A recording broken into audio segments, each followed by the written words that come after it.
Da ljudi znaju, nikada se nije dogodilo u predsjedništvu, imamo oko 120 ljudi uvijek u zgradi. Nikada se nije dogodilo da sve sekretarice, da svi iz knjigovodstva, da svi kuvari, kuvarice, domari, da svi dođu, popnu se i da samo žele novo kada vide. Kogod da je dolazio, dakle, primio sam sve najveće državnike sveta ovde, dakle, od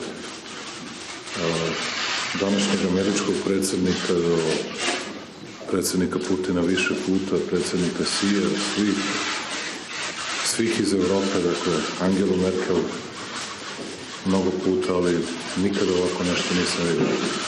I primetio sam da su sve dame se posebno sredile, doterivale.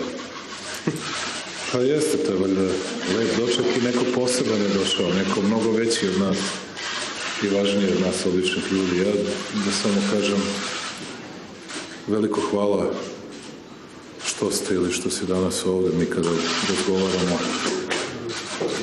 onda ne persiramo, ali zbog javnosti je možda lepše. Hvala što ste danas ovde i što pokazujete poštovanje prema svojoj Srbiji, kao što ste uvek uz svoj narod i građane naše zemlje. Hoću da vam se zahvalim za to što ste proslavili našu zemlju.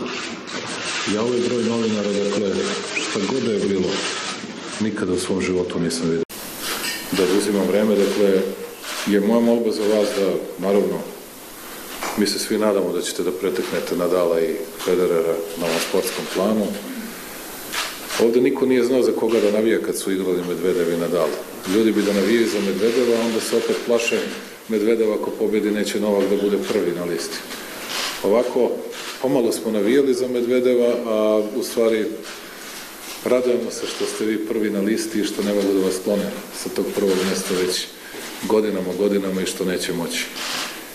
I osim tog ličnog uspeha koji vam svi želimo i u koji verujemo, jednako koliko i vi, jer vas čini nam se dobro poznajemo, želim da vas zamolim da mi smo spremni kao država da pomognemo da svojim autoritetom, ugledom, radom, da doprinesemo daljem razvoju teniskog sporta u našoj zemlji i da i u budućnosti, za 10 i 20 godina nećemo imati Đoković, ali da imamo neke nove klince koji mogu da se bore za crveno-plavo-belu trobojku, za naš grb, za našu Srbiju, a mi smo spremni da pomognemo, da organizujete što više turnira u našoj zemlji, da nas imamo više finansijskih mogućnosti nego ranije i spremni smo po tom pitanju da pomognemo.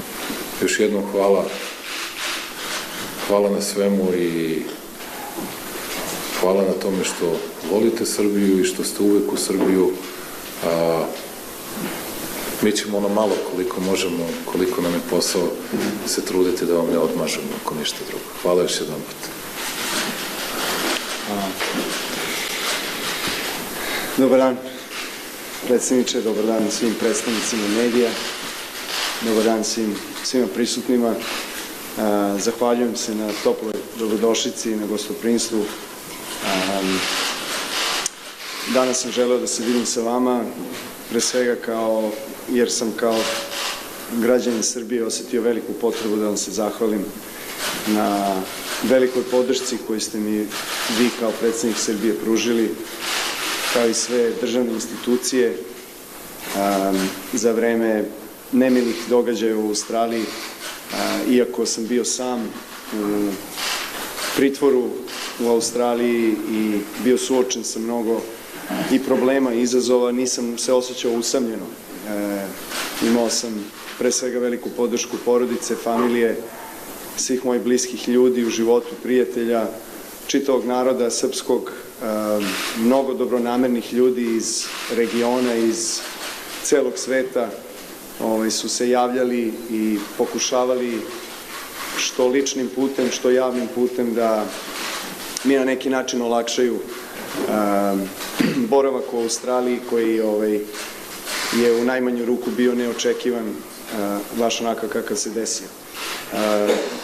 Vi kao predsjednik Srbije i uopšte država Srbije nije imala obavezu da pruži podršku kako ste pružili, niti se to podrazumeva, ali želim da znate da lično osjećam veliku zahvalnost zbog toga što ste se zauzeli, stali iza mene i verovatno pričali smo o tome i sebe stavili u jednu kompromitovanu političku poziciju u vidu međunarodnih odnosa političkih i zbog toga stvarno sam izuzetno zahvalan i kao što rekoh, to se ne podrazumeva, već se ceni i poštuje i ja kao čovek, kao građanin Srbije i kao sportista ću to dugo pamtiti i naravno moja veza i moj odnos prema srpskom narodu jača iz dana u dan, a ove okolnosti koje su mene zatekle u Australiji su stvarno pokazale da ta veza će biti takva doveka i zaista im se iz srca svima zahvaljujem.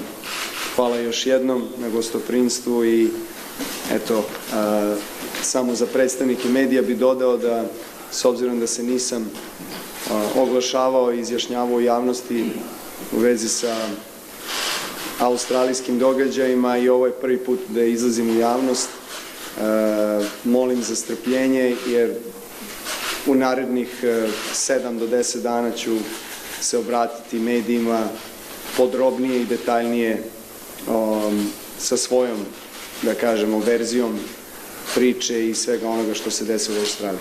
Hvala vam puno. Neće onda vam kaže pobedit će ih sve i na Roland Garrosu i na Wimbledonu i na US Openu.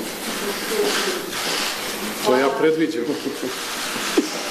Hvala vam puno. Ovo stvarno nikada nisam vidio.